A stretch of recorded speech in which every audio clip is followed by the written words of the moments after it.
Hi, I'm Sebastian Dietering, and I'm happy to present to you today our paper, How Does Juicy Game Feedback Motivate? Now, juice or juiciness or juicy feedback matters. It's a recognized interaction aesthetic that makes interfaces more engaging and enjoyable, particularly in games, casual games like Candy Crush, where in every individual swipe, right, you get rich feedback, rich interactions, rich animation and soundbacks, but we also see it increasingly labeled gamification or not in productivity applications where we see similarly rich, non essential interaction feedback, like here in this case in a contact managing app. But surprisingly, even though we recognize that it's important, it's enjoyable, it's engaging, we actually don't understand it very well. And that is for two main reasons. The first reason is that the term juiciness or juicy feedback itself is pretty underspecified and ambiguous. Originally, it was introduced by game development students Kyle Gray and others, who said juice was our wet little term for constant and bountiful user feedback. They described it for their indie game World of Gru, where moving around these little goo balls would produce right rich animation and juicy squishy feedback sound actually. But in its usage since, people have used it to describe lots of different other kinds of experience. Sometimes they use it to describe feedback features like excessive positive feedback. Other times people use it to describe particular player experiences like this feels alive. Sometimes people use it to describe very specific player experiences, like it makes me feel powerful. Sometimes it is used to describe the amplification of any kind of desired player experience, not just necessarily an experience of power. And overall, people have noted that it is hard to define as an experiential quality from the get go.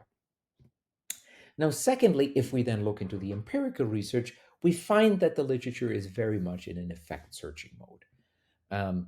That is in part because we don't have a really strong consensus definition or operationalization. So different papers use different things and then say the thing that we did, that is what we claim is juicy. Similarly, we find a very high measurement variance. People use a wide range of different scales or even unvalidated single items. And we find open effect searching, where the majority of studies that we found ran full batteries of 7 up to 20 player constructs without clear prior hypothesis about what juicy feedback should or shouldn't impact. And taken together with false positive risk, where we see lots of small samples and no pre registrations, all of that still adds up to quite contradictory results, where in tendency, juicy feedback seems to be appealing and preferred and enjoyable, but we get very mixed findings. And you could say the summary is various things that people call juicy can affect various player experiences, and sometimes they cannot. So, as a result, we have really good heuristics or frameworks about juicy game feel or game feedback that synthesize a lot of that synthesis of those insights. But these frameworks diverge and contradict each other, and they entail very many untested claims. So, as a result, when it comes to juicy feedback, we still don't know what works and how. That is, what specific isolatable design features produce what kinds of positive player experiences and how, through what kind of specific psychological mechanism. To address this gap, we tested three specific theories that specify concrete features and mechanisms. The first theory that we tested is effectance theory, that was originally introduced by Robert White, the forefather of intrinsic motivation in psychology. But effectance theory has particularly been appealed to by Christian Klimt, a media psychologist, to explain one of the appeals of games. Klimt says that at the immediate level of moment to moment input output loops, already seeing immediate amplified consequences of actions already gives us a positive experience of agency or effectiveness. So, purely amplified action feedback should increase enjoyment or engagement, as we put it in hypothesis. And in terms of our structural equation models that we tested, amplified feedback should load onto effectiveness, that should load onto enjoyment, and that should load onto free choice playtime. Now, compare that to self determination theory, which makes a slightly different claim when it comes to this kind of juicy feedback. Here, Scott Ripke and Richard Ryan in Glue to Games propose that it's not just amplified action feedback, but that it is feedback on succeeding at challenging tasks, so success dependent feedback that satisfies our needs for competence.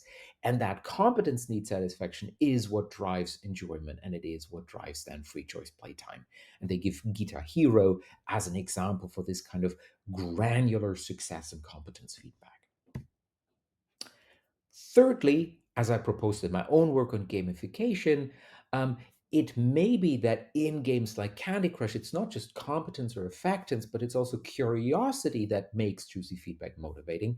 And that is because feedback is so varied and so uncertain, so surprising what happens, that this kind of uncertainty and a variety, so amplified, varied feedback, is what drives enjoyment and engagement mediated by curiosity. And to test these three competing theoretical claims, we built a custom single player action RPG in order to manipulate different feedback conditions. We did 20 minutes of write testing and expert review in order to make sure that our different conditions were actually playable, they were equally hard, and they actually manifested our three different theories. We created 2 times 2 plus a control condition to vary amplification, success dependence, and variation. So in the standard condition, the control condition, you players just got minimal necessary feedback on all actions, and I'll show you that condition here. So right, um, on swinging swords or hitting the enemy, you just see kind of the enemy health bar going down. In the amplified, non-success dependent, non-varied condition, people would see single effects already on sword swings that would be amplified, but also on hitting an enemy, on killing it. While in the varied condition, these kind of amplified feedback would be varied. In the success dependent condition, you would get amplified feedback, but not just on swinging the sword, just on hitting the enemy and killing the enemy, while you would get a standard kind of feedback on just swinging a sword. And again, that was in a varied or a non-varied condition. And here you see the varied condition where on swinging swords, hitting an enemy, killing the enemy. So things that would require a modicum of challenge, a modicum of skill, get lots of very different feedback. How did we design the study? We pre-registered it on OSF. We had a valid sample of 1,700 paid participants. We recruited them through Prolific, which in a simulation study made us very confident that we would be able to detect even small standardized effects. It was a between subject online experiment where people were randomly assigned to one of our 5 conditions. Participants would download a game, and if they passed a benchmark test that their machine was strong enough, then they were asked to play 10 minutes, then to self report. And after fulfilling the self report, they were offered to exit the study whenever they wanted. And on average, players played about 40 minutes. We measured enjoyment with the IMI enjoyment interest subscale, competence and curiosity with the PXI mastery and curiosity scales, and effectiveness with the recommended modified effectiveness in game scales. Details on that in the paper. Finally, voluntary engagement. We measured with how many minutes people voluntarily played after we told them you can exit the experiment at any point in time. So, what were our results? First off, we found a lot of things shaked up as expected in self-determination theory. We found that success dependence actually positively correlated with competence, competence with enjoyment. So that was as predicted. Surprisingly, however, neither enjoyment directly or competence directly would have an impact on free choice playtime. Hold that thought, we'll get to that later. Second, what about effectiveness? Again, as predicted, we found that effectiveness drives enjoyment, but surprisingly not playtime. Even more surprisingly, amplified feedback versus our standard control condition had a negative significant correlation with effectiveness and even more strongly so with competence. So amplified feedback made things worse. How on earth is that possible? Well, when we looked into our game conditions again, we found that this might have been because the feedback just on sword thing was so long and so loud visually that it might have partially occluded the different feedback that people might have gotten on hitting the enemy and killing the enemy. So as a result, people might have felt less sense of agency, less control, less impact on hitting and actually killing enemy. And then when we looked back into different kind of juiciness heuristics by Kieran Hicks and others, we found that this finding matched a lot of their heuristics around coherent feedback or unambiguous or relevant feedback. So this is basically some kind of suggestive empirical evidence why these heuristics matter. They matter because if you don't follow them, you might impede a player's sense of agency. And this might also be a possible precondition for effectiveness and for competence, and why we therefore saw lower competence and lower effectiveness. Thirdly, in terms of curiosity, again, surprisingly to us, we found that variability did not impact curiosity, but success dependence did. Now, why could that be?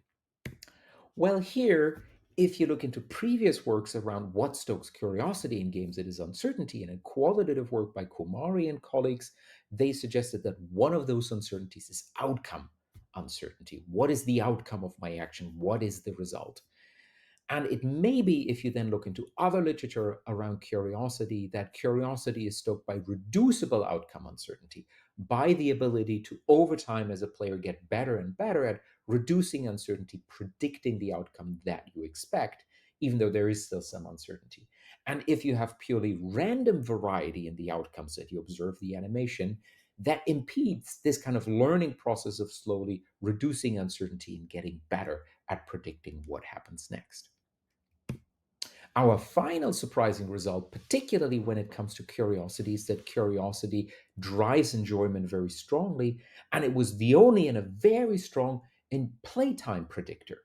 For every point increase in curiosity on a Likert scale, we saw a zero 0.8 minute increase in playtime, right, which is about 10% of the total average free choice playtime that we observed. So why might that be? Now, we don't have enough time here to go really into detail, so read the paper for more detail, but we think this aligns well with long-standing neurological models around different systems for wanting versus liking, and more recent reinforcement learning models of intrinsic motivation that basically say what motivates us to approach things and do them is a sense of wanting, a learned expectation that good things come of this, while positive experiences of liking, which is what most player experience construct and enjoyment argument measure, is a sensation of liking that is not in and of itself motivating, but it is basically the training or learning signal that builds up expectational wanting. And curiosity in these models tracks wanting, it doesn't track liking. So, what are the limitations of our studies? First off, as we noted, our manipulation may have blocked a sense of agency, so we should retest it with a revised manipulation. Our operationalization are valid in terms of our theories, we think, but they don't mirror all notions of juiciness. So people interested in different ideas of juiciness should test and theorize these different understandings. Third, we use a single action RPG, short playtime, so we should definitely test with other genres and for longer durations. Finally, while between subject designs like the one that we used are arguably more ecologically valid, they're less sensitive to subtle effects. So, if we really want to test for the absence of subtle effects, we might want to use the within subject design. And the effect and scale that we used has some known issues. Read more about that in the paper. So, retesting with a different scale might be advised. So, in summary, what have we taken away? Juiciness or amplified feedback drives curiosity and competence, and curiosity, not enjoyment, drives play. First things, success dependent amplified feedback drives these positive experiences, potentially by affording resolvable uncertainty for curiosity and making competence experience more salient. Sense of agency may be an important factor or precondition for competence and effectiveness, which is why we saw that in our case, amplification, which blocked sense of agency, actually worsened these, and it may explain a Goldilocks effect in feedback volume that previous literature has observed. Too much feedback occludes sense of agency. This can, we also think, this negative correlation that we found explain juiciness heuristics like unambiguity, coherence, highlighting, or relevance by colleagues like Kieran Hicks and others. We found that not all forms of randomness or variety afford curiosity and enjoyments. It needs to be reducible uncertainty from randomness. And finally, curiosity is a strong, underappreciated motivator in gameplay, even in moment to moment interaction. And with that, I thank you.